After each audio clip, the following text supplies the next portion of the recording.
திருவள்ளுவரின் வழியில் வாழ்ந்து வாழ்வின் உன்னத நிலையினை அடைய திருக்குறளோடு நாம் என்னும் இந்த நிகழ்விலே இணைந்திருக்கின்ற உங்கள் அனைவருக்கும் முதற்கண் வணக்கம். குறள் எண் 674, அதிகாரம் வினை செயல்வகை. காவிரி பூம்பட்டினத்தை ஆண்டு வந்தவர் மன்னர் கரிகால் வளவன். தனது நாட்டிற்கு உயிர் போன்று அமைந்த காவிரி நதியில் ஓர் அணையினை கட்ட விளைந்தார்.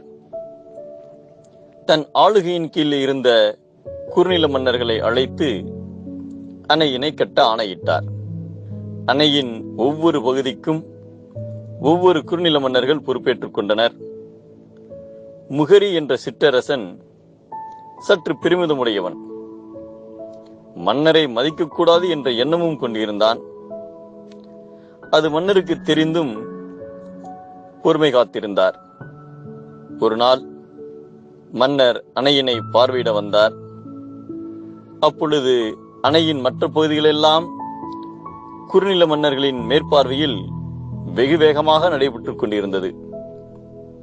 ஆனால் ஒரே ஒரு பகுதி மட்டும் கட்டப்படாமல் இருந்தது. அப்பணியினை செய்யாமல் இருந்தது குறுநில மன்னன் முகரிதான். சொன்ன செயலை செய்யாமல் இருப்பவனையும் பகைமை உணர்வை கொண்டிருப்பவரையும் எளிதில் விட்டுவிடக்கூடாது என்றார் அமைச்சர். மன்னர் அதனை கேட்டு முகரியினுடைய உருவத்தை ஒரு படமாக வரைந்து வரச் சொன்னார். உடன் கொண்டு வந்து நிறுவப்பட்டது.